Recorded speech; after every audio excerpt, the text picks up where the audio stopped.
আগামী মাসে পৃথিবীতে অন্ধকার নেমে আসবে, দিন হয়ে যাবে রাতের মতো। এই দিন ঘুমানো যাবে না। তাহলে কি সঠিক 1400 বছর আগের ভবিষ্যৎবাণীর ইঙ্গিত? কি হতে যাচ্ছে এই দিনে? বিস্তারিত থাকছে এডেস রিপোর্টে।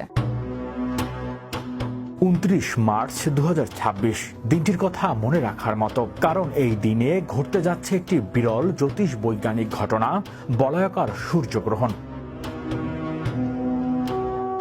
পৃথিবীর কিছু অংশে ওই দিন দুপুরবেলায় হঠাৎ করে নেমে আসবে এক ধরনের অন্ধকার, যেন মাঝ দুপুরে নেমে এলো গোধূলির ছায়া। তবে দুঃখজনক হলেও সত্য, এই গ্রহণটি বাংলাদেশ থেকে খালি চোখে দেখা যাবে না।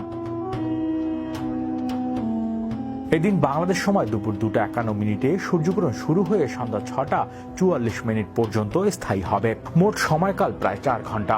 এটি একটি বলয়াকার সূর্যগ্রহণ, মানে চাঁদ যখন সূর্য পৃথিবীর মাঝখানে এসে দাঁড়ায়, তখন সূর্যের মাঝখানটা আড়াল করে ফেললেও পুরোটা ঢেকে রাখতে পারে না। ফলে সূর্যের চারপাশে আগুনের বলয়ের মতো এক উজ্জ্বল আভা তৈরি হয়, যেটিকে বলা হয় রিং অফ ফায়ার। এই অনন্য গ্রহ দৃশ্যমান হবে ইউরোপ, উত্তর আমেরিকা এবং আফ্রিকার কিছু অংশে। আর যে কারণে বাংলাদেশ সহ দক্ষিণ এশিয়ার দেশগুলো এই গ্রহ প্রত্যক্ষ করতে পারবে না। যারা এই গ্রহণ দেখতে পারবে তাদের জন্য এটি হবে এক অসাধারণ অভিজ্ঞতা।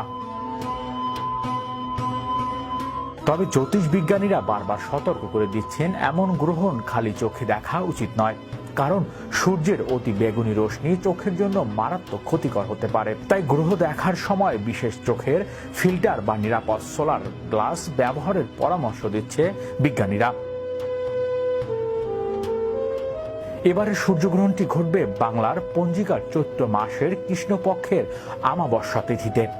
আমাবস্যায় এমন গ্রহণ ঘটনা খুবই সাধারণ, কারণ এই সময় চাঁদ সূর্যের সঙ্গে একই রেখায় অবস্থান করে। তবে বলয়াকার গ্রহণের ঘটনা খুব ঘন ঘন ঘটে না। এটি তখনই সম্ভব হয় যখন চাঁদ তার কক্ষপক্ষে পৃথিবী থেকে কিছুটা দূরে অবস্থান করে, ফলে তার ব্যাস সূর্যের চেয়ে ছোট দেখায় এবং সূর্যকে পুরোপুরি না ঢেকে চারপাশে একটি বলয়ের সৃষ্টি করে। বিশেষজ্ঞদের মতে এই ধরনের গ্রহ আমাদের মহাকাশ ও গ্রহ নক্ষত্র সম্পর্কে আরো গভীরভাবে জানতে সাহায্য করে। জ্যোতিষ বিজ্ঞানীরা এই গ্রহ পর্যবেক্ষণের মাধ্যমে সূর্যের করোনা বা বাইরের স্তর বিশ্লেষণ করেন। এ সময় সূর্যের তাপমাত্রা, গ্যাসীয় গঠন এবং চৌম্বক ক্ষেত্রে সংক্রান্ত গুরুত্বপূর্ণ তথ্য সংগ্রহ করা হয়। যদিও বাংলাদেশ থেকে দৃশ্যমান নয়, তবুও ইন্টারনেট বা টেলিভিশনের মাধ্যমে সরাসরি সম্প্রচারের ব্যবস্থা করা হবে বলে আশা করা যায়।